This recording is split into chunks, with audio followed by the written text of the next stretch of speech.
Chapter 6. Apparitions at or after death.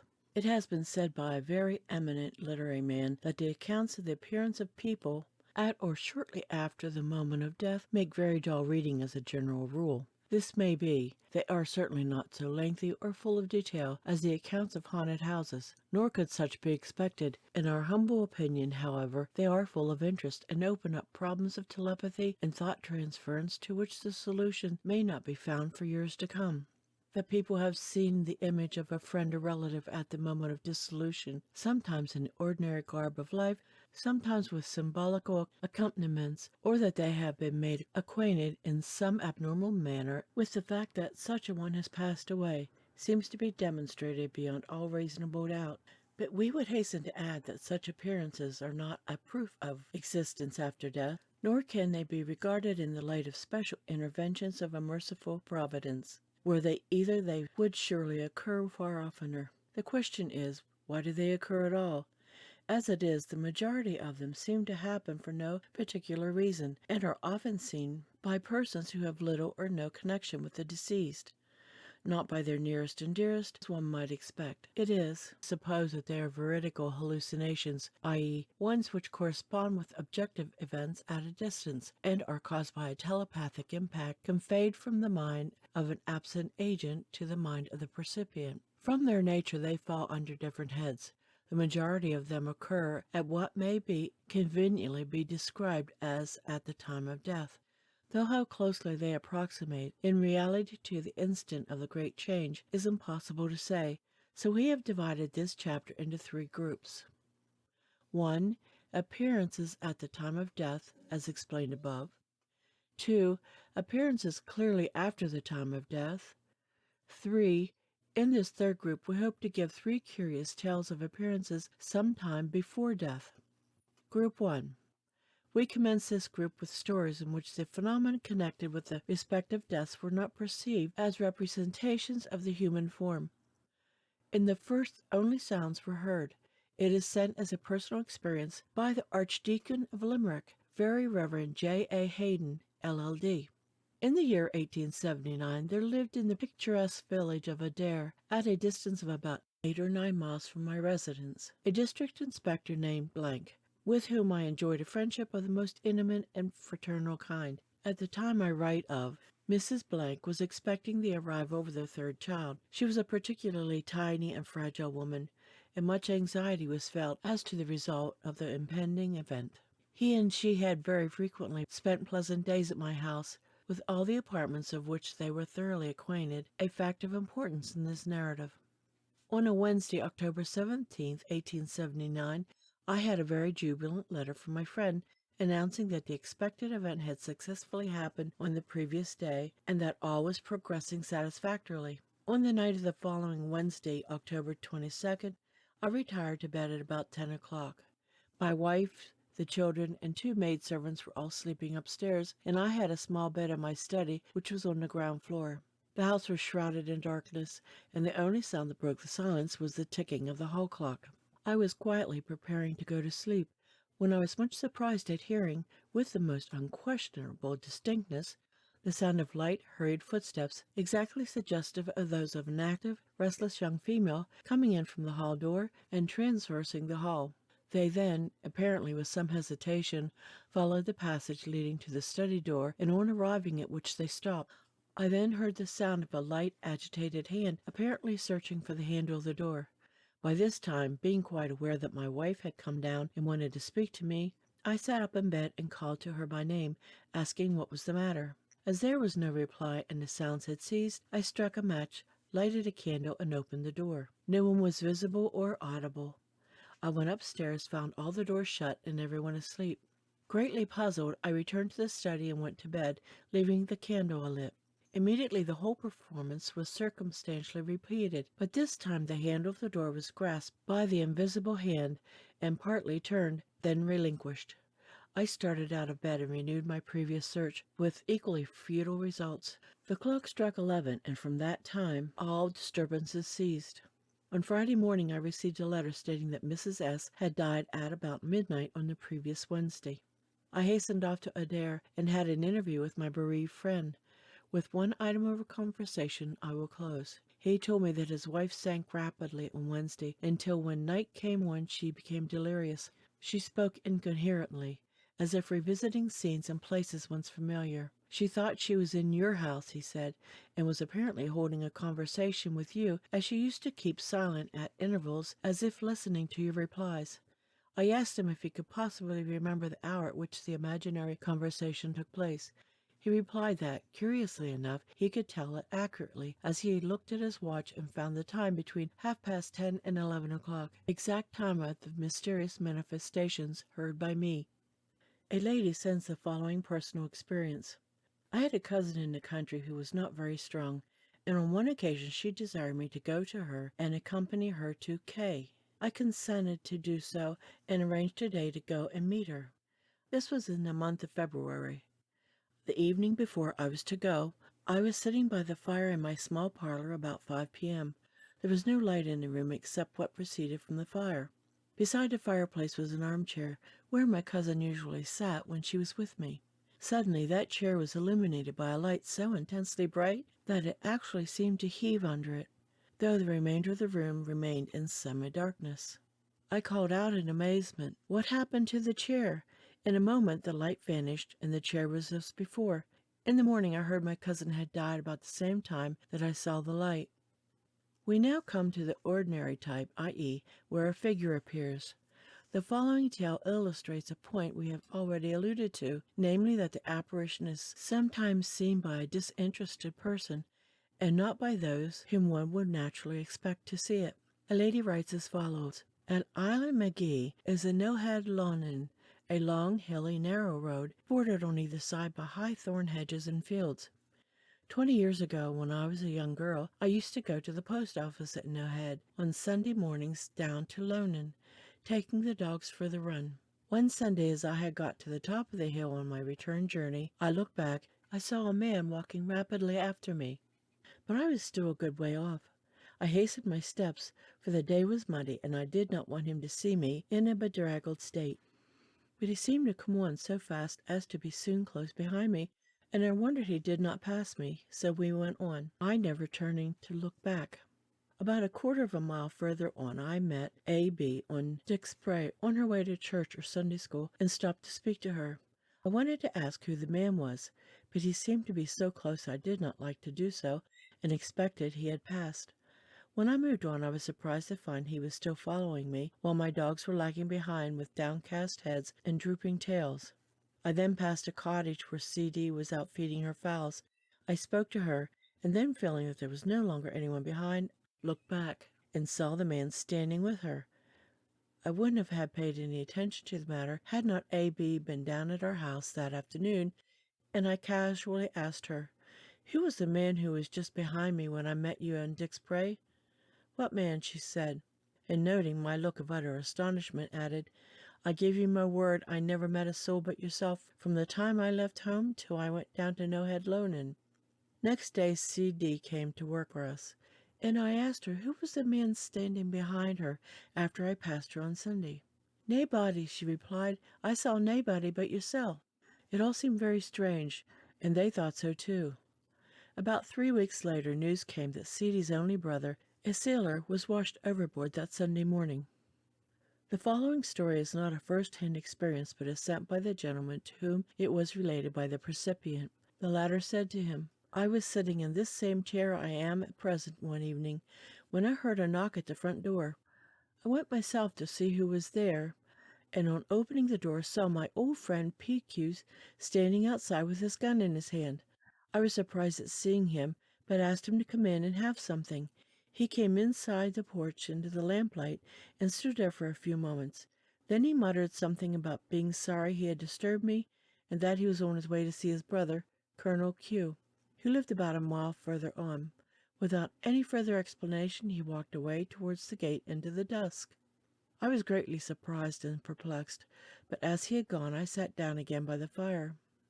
About an hour later another knock came to the door, and I again went out to see who was there. On opening it, I found P.Q.'s groom holding a horse, and he asked me where he was, as he had missed his way in the dark and did not know the locality.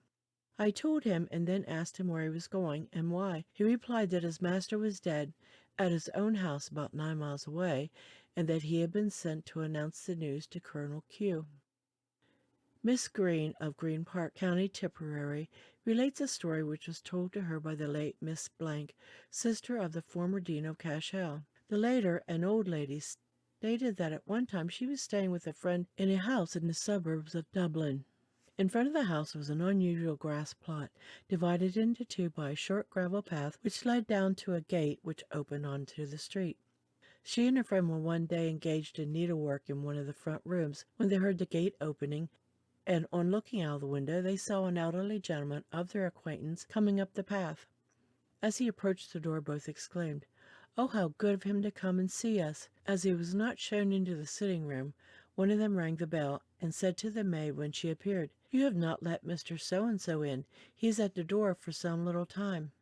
The maid went to the hall door and returned saying that there was no one there. Next day they learnt that he had died just at the hour that they had seen him coming up the path. The following tale contains a curious point. A good many years ago, the Reverend Henry Morton, now dead, held a curacy in Ireland. He had to pass through the graveyard when leaving his house to visit the parishioners.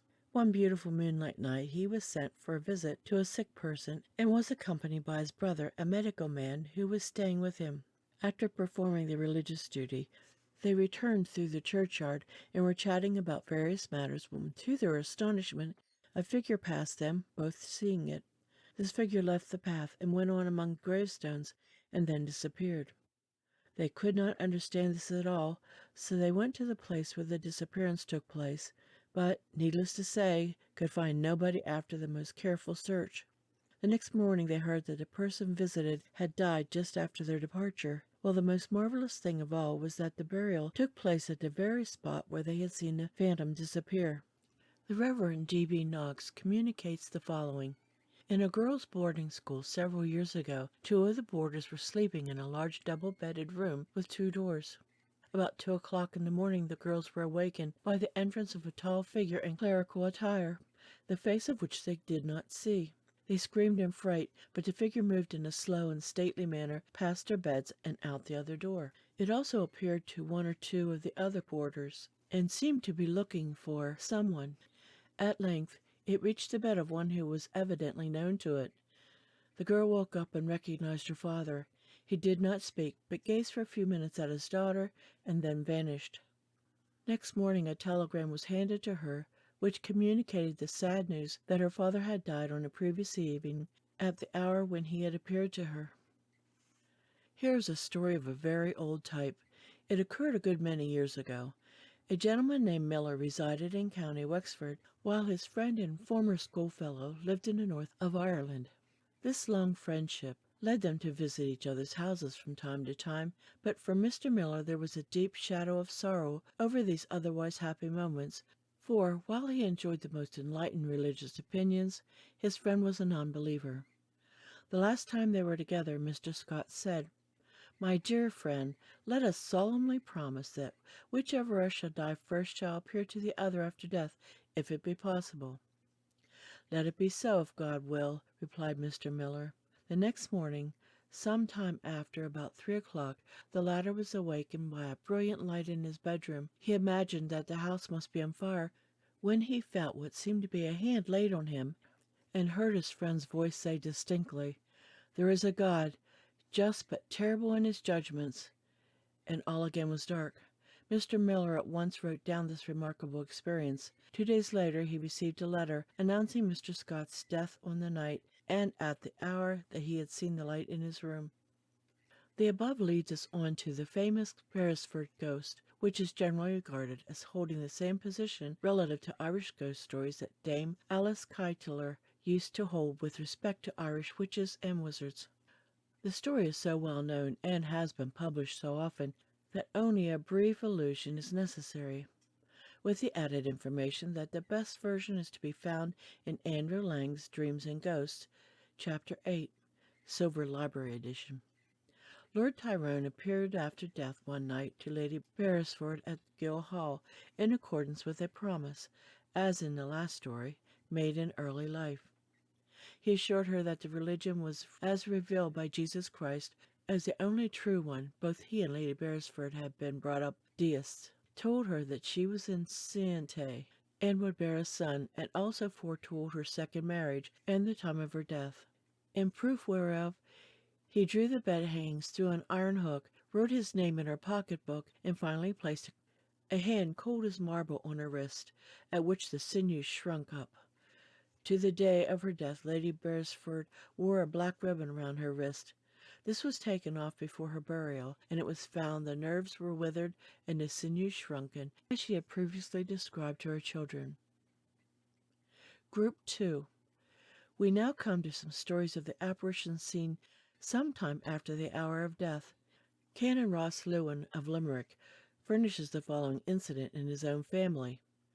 My uncle, John Dillon Ross Lewin, lieutenant in the 30th Regiment, was mortally wounded at Inkerman on November 5, 1854, and died on the morning of the 6th. He appeared that night to his mother, who was then on a visit in County Limerick, intimating his death and indicating where the wound was. The strangest part of the occurrence is that, when news came later on of the casualties of Inkerman, the first account as to the wound did not correspond with what the apparition indicated to his mother, but the final account did. Mrs. Ross Lewin was devoted to her son, and he was equally attached to her. She, as the widow of a field officer who fought at Waterloo, would be able to comprehend the battle scene, and her mind at the time was centered on the events of the Crimean War. A clergyman who desires that all names be suppressed sends the following. In my wife's father's house a number of female servants were kept, of whom my wife, before she was married, was in charge. On one occasion the cook took ill with appendicitis and was operated on in the infirmary, where I attended her as hospital chaplain. She died, however, and was buried by her friends.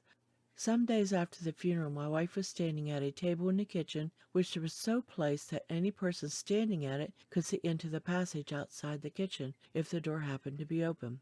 She was standing one day by herself at the table, and the door was open. This was in broad daylight, about 11 o'clock in the morning in the end of February or beginning of March. She was icing a cake, and therefore was hardly thinking of ghosts. Suddenly, she looked up from her work, glanced through the open kitchen door into the passage leading past the servants' parlor into the dairy. She saw quite distinctly the figure of the deceased cook pass towards the dairy. She was dressed in the ordinary costume she used to wear in the mornings, and seemed in every respect quite normal. My wife was not, at the moment, in the least shocked or surprised, but on the contrary she followed, and searched in the dairy, into which she was just in time to see her skirts disappearing. Needless to say, nothing was visible. Canon Courtney Moore, M.A., rector of Mitchellstown, contributes a personal experience. It was about 18 years ago, I cannot fix the exact date, that Samuel Penrose returned to this parish from the Argentine. He was getting on so well abroad that he would have remained there, but his wife fell ill, and for her sake he returned to Ireland. He was a carpenter by trade, and his former employer was glad to take him into his service again. Sam was a very respectable man of sincere religious feelings. Soon after he returned he met with one or two rather severe accidents, and had a strong impression that a fatal one would happen to him before long. And so it came to pass.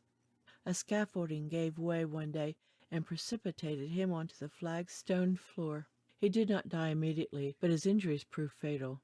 He died in a Cork hospital soon after his admission. I went to Cork to officiate at his funeral.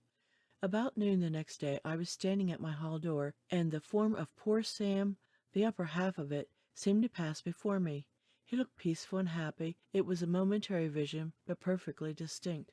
The truncated appearance puzzled me very much until some time after I read a large book by F. W. H. Myers, in which he made a scientific analysis and induction of such phenomena, and said they were almost always universally seen in this half-length form.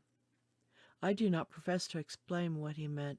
Its message, if it had a message, seemed to be that poor Sam was at last at rest and in peace.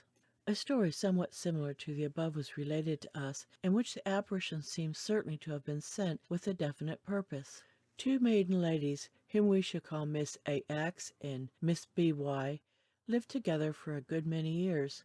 As one would naturally expect, they were close friends and had the most intimate relations with each other, both being extremely religious women. In process of time, Miss B.Y. died, and after death Miss A.X. formed the impression, for some unknown reason, that all was not well with her friend, that in fact her soul was not at rest. This thought caused her great uneasiness and trouble of mind.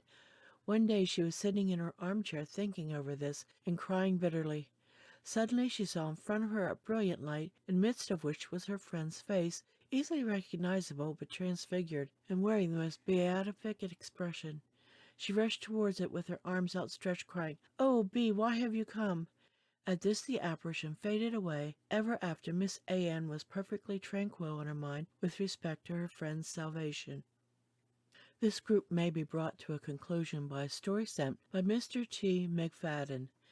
It is not a personal experience, but happened to his father, and in an accompanying letter he states that he often heard the latter describe the incident related therein, and that he certainly saw the ghost. The island of Inishinny, which is the scene of this story, was one of the most picturesque isles on the Donegal coast. With the islands of Gola and Inismon, it forms a perfectly natural harbor and safe anchorage for ships during storms. About Christmas, some 40 or 50 years ago, a small sailing ship went into Gola Roads, as this anchorage is called. During a prolonged storm, the captain and 2 men had to obtain provisions from Bunbeg, as, owing to their being detained so long, their supply was almost exhausted. They had previously visited the island on several occasions, and made themselves at home with the people from the mainland who were temporarily resident upon it. The old bar at its best was never very safe for navigation, and this evening it was in its element. As with every storm, it presented one boiling, seething mass of foam. The inhabitants of the island saw the frail small boat from the ship securely inside the bar, and prophesied some dire calamity should the captain and the 2 sailors venture to return to the ship that night. But the captain and his companions, having secured sufficient provisions, decided, as far as I can remember the story, even in spite of the entreaties of those on shore, to return to the ship. The storm was increasing, and what with their scanty knowledge of the intricacies of the channel and the darkness of the night, certain it was the next morning their craft was found washed ashore on the island, and the body of the captain was discovered by the first man who made the round of the shore, looking for logs of timber or other useful items washed ashore from wrecks. The bodies of the 2 sailors were never recovered, and word was sent immediately to the captain's wife in Derry, who came in a few days and gave directions for the disposal of her husband's corpse. The island was only temporarily inhabited by a few people who had cattle and horses grazing there for some weeks in the year, and after this catastrophe they felt peculiarly lonely and sought refuge from their thoughts by all spending the evening together in one house. This particular evening they were all seated around the fire having a chat, when they heard steps approaching the door. Though the approach was fine, soft sand, yet the steps were audible, as if coming on hard ground.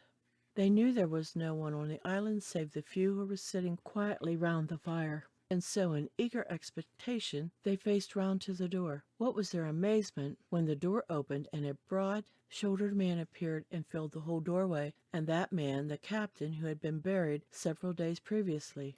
He wore the identical suit in which he had often visited the island, and even the cheese cutter cap, so common a feature of seafaring men's apparel, was not wanting. All were struck dumb with terror, and a woman who sat in a corner opposite the door exclaimed in Irish, in a low voice, to my father, "Oh God, Patrick, there's the captain." My father, recovering from the first shock, when he saw feminine courage finding expression in words, said in Irish to the apparition, "Come in."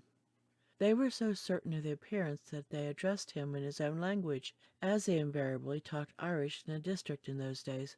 But no sooner had he uttered the invitation than the figure, without the least word or sign, moved back and disappeared from their view. They rushed out and could discover no sign of any living person within the confines of the island. Such is the true account of an accident by which 3 men lost their lives, and the ghostly sequel, in which one of them appeared to the eyes of 4 people, 2 of whom were yet alive, and can vouch for the accuracy of this narrative. Group 3. We now come to the 3rd group of this chapter, in which we shall relate 2 first-hand experiences of tragedies being actually witnessed some time before they happened, as well as a reliable second-hand story of an apparition being seen 2 days before the death occurred. The first of these is sent by a lady, the recipient, who desires that her name be suppressed. With it was enclosed a letter from a gentleman who stated that he could testify to the truth of the following facts. The morning of May 18th, 1902, was one of the worst that ever dawned in Killarney. All through the day a fierce nor'wester raged, and huge white-crested waves, known locally as the O'Donnell White Horses, beat on the shores of Low Lane. Then followed hail showers such as I have never seen before or since. Hailstones, quite as large as small marbles, fell with such rapidity and seemed so hard that the glass in the windows of the room in which I stood appeared to be about to break into fragments any moment. I remained at the window, gazing out on the turbulent waters of the lake. Sometimes a regular fog appeared, caused by the terrible downpour of rain and the fury of the gale. During an occasional lull, I could see the islands plainly looming in the distance. In one of those clear intervals, the time being about 12:30 p.m., 5 friends of mine were reading in the room in which I stood. "Quick, quick!" I cried. "Is that a boat turned over?" My friends all ran to the window but could see nothing. I persisted, however, and said, "It is on its side with the keel turned toward us, and it is empty." Still none of my friends could see anything. I then ran out and got one of the men servants to go down to a gate about 100 yards nearer the lake than where I stood. He had a powerful telescope and remained with great difficulty in the teeth of the storm with his glass for several minutes but could see nothing. When he returned, another man took his place, but he also failed to see anything. I seemed so distressed that those around me kept going backwards and forwards to the windows and asked me what was the size of the boat I had seen. I gave them the exact size measured by landmarks. They then assured me that I must be absolutely wrong, as it was for rare occasions that a party boat, such as the one I described, could venture on the lake on such a day. Therefore, there were 7 persons who thought I was wrong in what I had seen. I still contended that I saw the boat, the length of which I described, as plainly as possible. The day wore on, and evening came. The incident was apparently more or less forgotten by all but me, until 8 o'clock on the following morning, when the maid brought up tea. Her first words were, "Ah, miss, is it not terrible about the accident?" "Naturally," I said. "What accident, Mary?" She replied, "There were 13 people drowned yesterday evening out on a 4-oar boat." That proved that the boat I had seen at 12:30 p.m. was a vision foreshadowing the wreck of the boat off Darby's Garden at 5:30 p.m. The position, shape, and size of the boat seen by me were identical with the one that was lost on the evening of May 18, 1902. The second story relates how a lady witnessed a vision, shall we call it, of a suicide a week before the terrible deed was committed. This incident surely makes it clear that such cannot be looked upon as special interventions of Providence, for if the lady had recognized the man, she might have prevented his rash act. Mrs. McAlpin says, "In June 1889, I drove to Castle Blaney in County Monaghan to meet my sister. I expected her at 3 o'clock, but as she did not come by that train, I put up the horse and went for a walk in the domain. At length, becoming tired, I sat down on a rock by the edge of a lake. My attention was quite taken up with the beauty of the scene before me, as it was a glorious summer's day. Presently I felt a cold chill creep through me, and a curious stiffness came over my limbs, as if I could not move, though wishing to do so. I felt frightened, yet chained to the spot, and as if impelled to stare at the water straight before me. Gradually a black cloud seemed to rise, and in the midst of it I saw a tall man in a tweed suit jump into the water and sink. In a moment the darkness was gone, and I again became sensible of the heat and sunshine, but I was awed and felt eerie. This happened about June 25th, and on July 3rd, a Mr. Blank, a bank clerk, committed suicide by drowning himself in the lake. The following incident occurred in the United States, but as it is closely connected with this country, it will not seem out of place to insert it here. It is sent by Mr. Richard Hogan, as a personal experience of his sister, Mrs. Mary Murnane, and is given in her own words. On the 4th of August, 1886, at 10:30 o'clock in the morning, I left my own house, 24 Montrose Street, Philadelphia, to do some shopping. I had not proceeded more than 50 yards when, on turning the corner of the street, I observed my aunt approaching me within 5 or 6 yards. I was greatly astonished, for the last letter I had from home, Limerick, stated that she was dying of consumption. The thought occurred to me that she might have recovered somewhat and come out to Philadelphia. This opinion was quickly changed as we approached each other, for our eyes met, and she had the color of one who had risen from the grave. I seemed to feel my hair stand on end, for just as we were about to pass each other, she turned her face towards me, and I gasped, "Oh my God, she is dead, and is going to speak to me!" But no word was spoken, and she passed on. After proceeding a short distance, I looked back, and she continued on to Washington Avenue, where she disappeared from me. There was no other person near at the time, and being so close, I was well able to note what she wore. She held a sunshade over her head, and the clothes, hat, etc., were those I knew so well before I left Ireland. I wrote home telling what I had seen and asking if she was dead. I received a reply saying she was not dead at the date I saw her, but had been asking if a letter had come from me for some days before her death. It was just 2 days before she actually died that I had seen her. The end of chapter 6.